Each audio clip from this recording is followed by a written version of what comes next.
MFA reader this evening is Karissa Chen.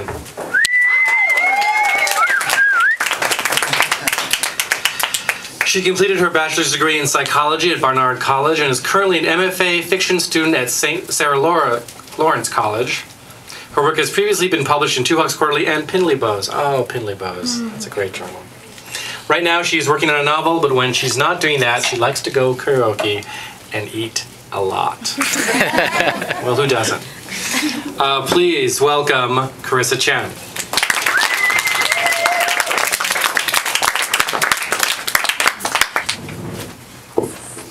Obviously, I'm shorter than everybody else. Okay, all right. So everyone else has been doing poetry. I am a fiction student. So this is the last third of a short story that I'm working on. And the things that you need to know are that the narrator is addressing her boyfriend, who's Korean, and she's not. And the first time that he ever told her he loved her was in Korean, and that phrase is saranghae. And he's recently begun going to church again, which creates tension between them because she's not religious and his mother wants him to go on a church mission to Cambodia. So this is the last third of that. That summer was hot and humid, like many summers in New York. Our ancient AC blew only a small stream of lukewarm air, so we slept with the windows open and our thin sheets peeled away from our sticky skin. After sex, we shifted so that we had a foot between us, drifting into dream with only our pinkies curled around each other like snails in love. Our stilted silence gave way to tempers that rose with the heat, and we fought constantly. We bickered over dirty dishes, over dry cleaning that hadn't been picked up, over unpaid bills, over insensitive remarks. Many nights, we went to sleep upset at each other, and I lay on my side, refusing to give in to the stinging in my eyes. But once you were asleep, I would slide over to you, press my lips against the curve of your shoulder, and lick the salt from your skin. One day in the beginning of August, you came home early, and I was pleasantly surprised. I told you I'd just started dinner, but you murmured that you weren't hungry and went out to the living room, turning on the television. I walked out and stood in front of the sofa, annoyed, and soon we were arguing again. "I'm so sick of this," you said, jumping up from the couch. "Don't wait for me for dinner." Before I could say anything, the door was slamming behind you, rattling the emptiness of the apartment. When you came back, I was already asleep. I felt you curl up against me, your hands in my hair. "Hey," you whispered. "Are you awake?" I felt the warmth of your breath, tinged with whiskey on my neck. As much as I tried to pull myself into consciousness, I felt the darkness of sleep lapping at me. "Go back to sleep," you said. And then later, what felt like years, saranghae. In the morning, as we got ready for work, you acted like nothing had happened. As we parted at the subway, you butterflied a kiss on my cheek. Halfway through the day, you emailed me, "Dinner out tonight? There's an Indian place I want to try." That night, after we'd filled up on appetizer portions of naan and samosas, you leaned over the table and took my hand. "Sorry about yesterday." I nodded. "I was in a bad mood. I shouldn't have snapped at you. Let's just forget about it." "No, wait." You paused. "The thing is," you cleared your throat. "I was talking to my mama, and, well, I think I'm going to go." "Go?" "To Cambodia." I withdrew my hand. "It's only for 3 months." "What about work?" "I've talked to them. They'll give me a sabbatical after this project." I picked up my food. "Come with me," you said. I looked up at you. "You could come." "I can't." "You hate your job anyway. Quit. When you come back, you can look for a new one." What would I do for 3 months with a bunch of Korean missionaries? You pulled your hand back, your eyes wounded. "Be with me?" I shook my head and looked down at my plate. Lumps of chicken floated in curry the color of earth. After a moment, you picked up the fork. Maybe my mama was right. You paused, then stabbed at something swimming in your plate. Maybe some things are irreconcilable. On the cab ride home, you didn't try to hold my hand. I stared out the window at the lights of the city. That night, we lay next to each other for hours in the thick heat, neither of us sleeping. At some point, I slipped into uneasy half-dreams, and by the time I woke in the morning, you had already left for work. You left no note. For 3 weeks, we skirted each other like strangers. You left early, ate your meals at work, and often you came home when I was already curled up in bed. Sometimes I was awake, but would feign otherwise.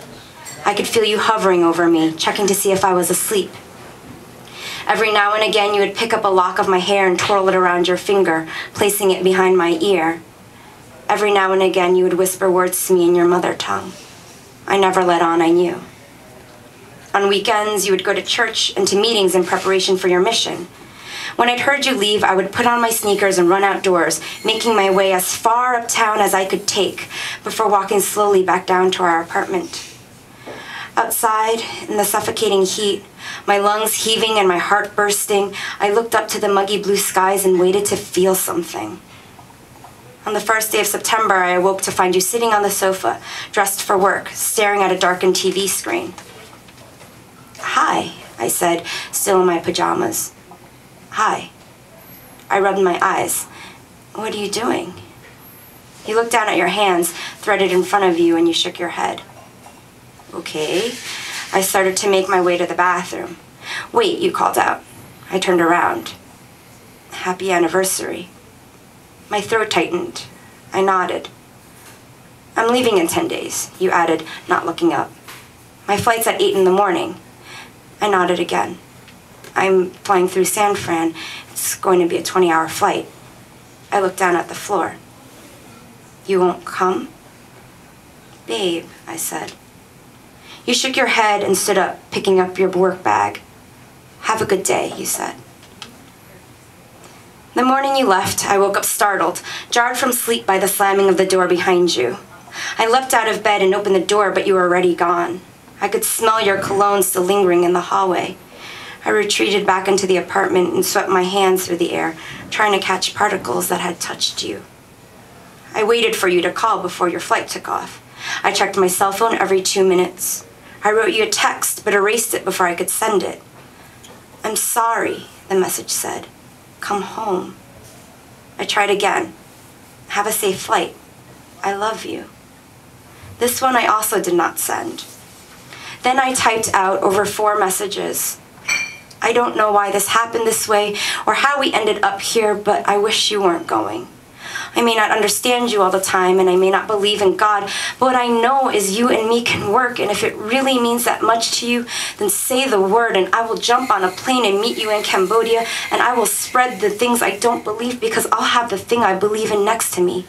And maybe that's what it's really about, and maybe that's what we should be spreading anyway." I read through the words I had painstakingly typed on the little number pad, and then I pressed cancel. At 8 o'clock, when your plane was scheduled to take off, I finally pulled myself off the sofa and slipped into the shower. I started out with the water dialed to lukewarm, then turned it up little by little until the tap went as far as it would go. I wanted it hot, excruciatingly hot, so that I could imagine layers of my skin being shredded and dissolved away like tissue paper. When I was done, I got dressed and applied makeup. I put my cell phone and wallet in my purse, grabbed my keys dangling lonely on the hook, and walked out towards the 96th Street C. Then, right before I descended into the tunnels, I wrote you one last text. "Last night, I dreamt of the first night you told me you loved me, when you didn't know I knew. What I know now is that we are bigger than this ocean, than this sky, than 3 words translated from the mouth of God. What I know is that our roads will always meet, and you have always been home. So please, come home." I pressed send and went downstairs towards the subway. 45 minutes later, I was forced to get off at 81st Street with everybody else. As I made my way outside, I found people standing on the streets, many with briefcases or purses in hand, cell phones pulled out, nobody going anywhere.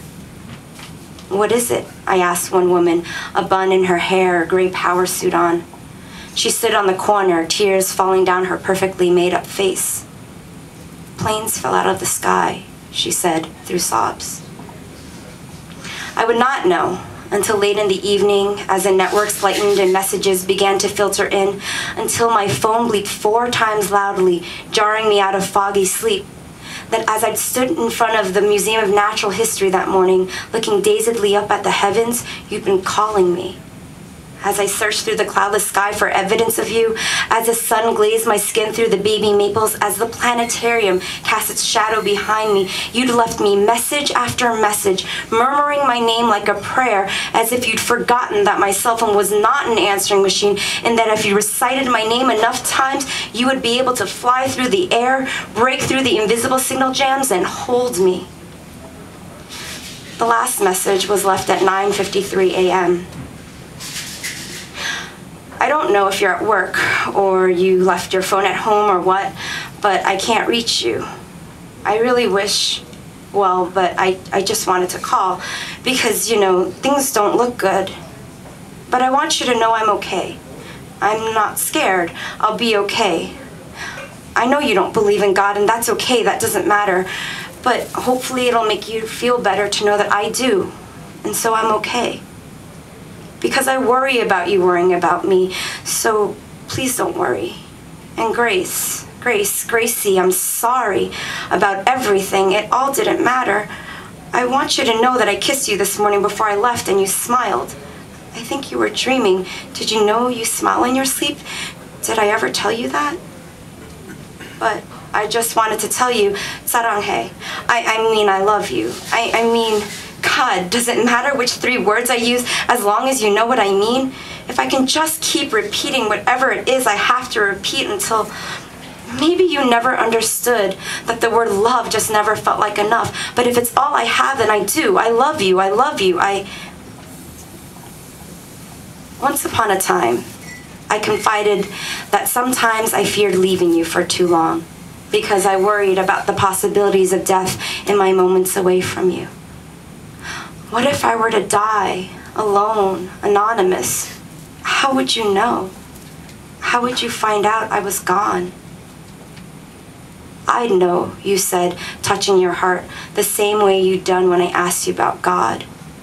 I'd know. At 10:13 that morning, I looked up into the infinite satin of blue, felt a small shudder of the world, and I knew. Thank you.